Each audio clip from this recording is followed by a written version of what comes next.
Bismillahirrahmanirrahim. Assalamu alaikum, everyone. Vanakkam. The President of the Majlis-Islam, the Chief Guest of this event, Professor P.K.S. Mahanama, the Deputy Vice Chancellor of the University of Moratuwa, the guest speaker today, Dr. Rais Mustafa, Consultant Pediatrician at Harley Street Clinic, Pediatric ICU in Central London. The Vice President of the Buddhist Society, President of Tamil Literary Association, and President of Catholic Student Society, distinguished guests, invitees, friends, all members of the Majlis-Ul-Islam. Today, I'm pleased to be taking part in this most important event of the Majlis at its 39th AGM and also the Islamic Day.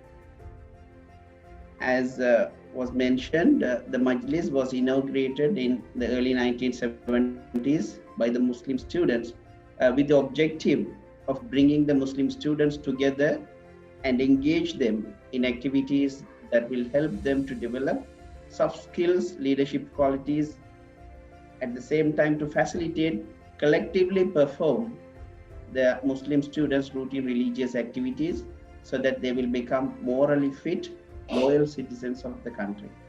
So this is the perspective, or this is the area that I want to focus on today's event. The Majlis-Ul-Islam of the university enters into a very challenging future ahead, particularly amidst the current global pandemic situation and its social implications that we all experience today. Even more challenging would be the increasing misunderstanding or perhaps lack of understanding of Islam amongst other communities, caused primarily by the enmities or hatred shown by few individual so-called Muslims, which is fueled by popularizing social media and its propaganda these days, as we all know. So although this is a global phenomenon, as we all know, I trust there is a definite role for every Muslim individual at varied levels to uphold the true values and pride of Islam. So I wish to focus on this very perspective or specific perspective today in short. It is absolutely vital that each member of this Majlis is to be sensible and committed for the betterment of the society at large. So there is a timely need for making Islam's, what I would call humanitarian heritage, to be made known to the other societies with whom we interact in our daily life, inside and outside our university life. So this has to be done, and this has to be one of our primary goals of every individual member in this Majlis.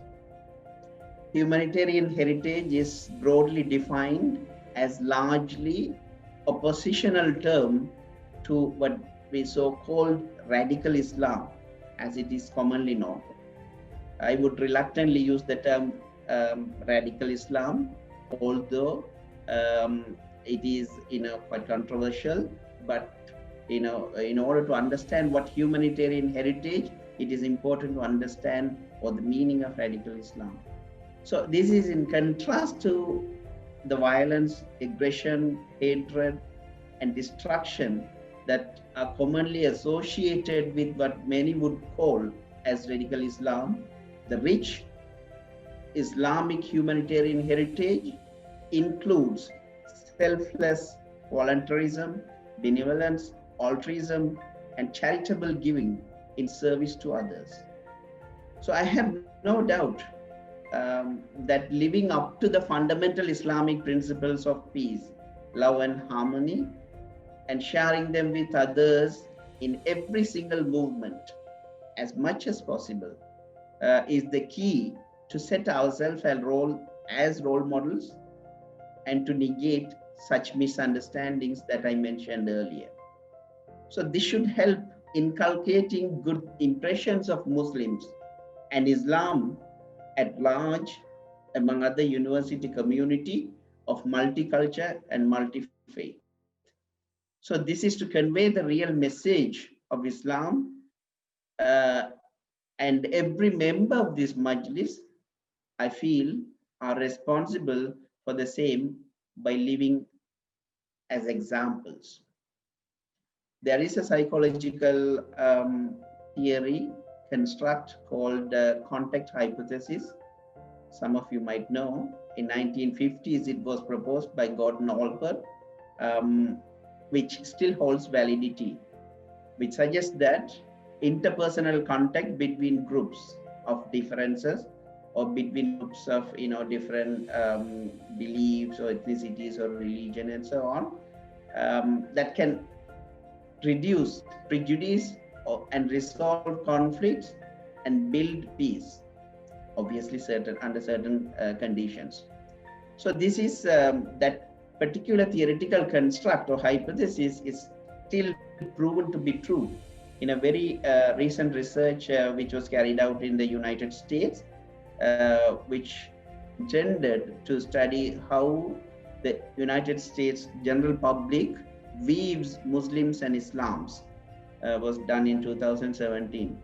And it concluded that, not surprisingly, among many Americans who have met and known at least one Muslim, positive view of Muslims are more likely to be developed. That is almost doubled as opposed to those who have not met. So the opportunities to meet others are also opportunities to build sort of positive image among others, and hence to sort of reduce prejudice and misunderstandings I mentioned earlier. So that positive image building has to be key in an environment where we meet people of differences in terms of, let's say, in terms of their cultures, faiths, and religion, and so on. But in contrast, if we don't live up to the fundamental principles of peace and harmony, the opposite would be the outcome, and we all will be responsible for the destruction of our own society.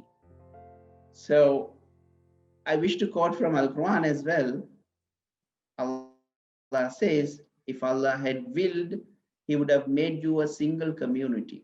But His will is to test you. So compete with one another in doing good. So that is in Surah Al-Ma'idah.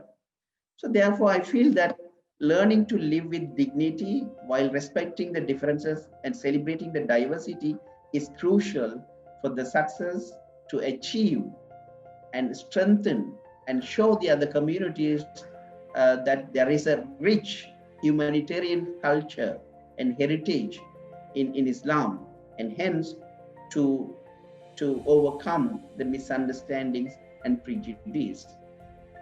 So therefore, I believe that all members of this Majlis are privileged to be chosen by Almighty Allah subhanahu wa ta'ala with a responsible opportunity towards the massive task of positive image building of Islam and Muslims.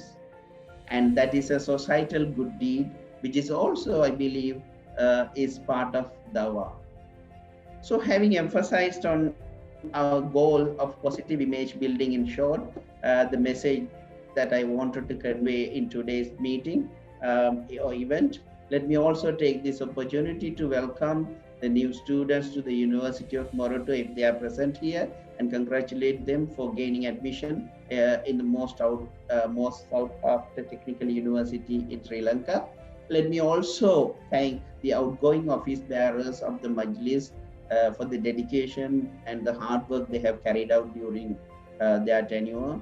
And they may have faced a lot of challenges, particularly given the situation, the pandemic situation. They may have had a lot of dreams which may have not come true, but the ideas are still valid, and they can pass those ideas and plans to the other committee, the forthcoming committee, so that they can actually carry them forward.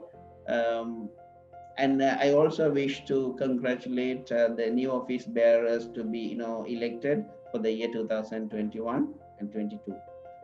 Having said that, I earnestly expect that the new office bearers to convert mentioned challenges, uh, particularly to develop and build an image, a good image of Muslims and Islam in an environment of multicultural and multi-faith, and to change those challenges into opportunities in the forthcoming year, and to come up with new plans and projects to diversify the activities of the Majlis towards the goal mentioned during their period in office, and to set stepping stones to face the future with the blessing of Almighty Allah subhanahu wa ta'ala.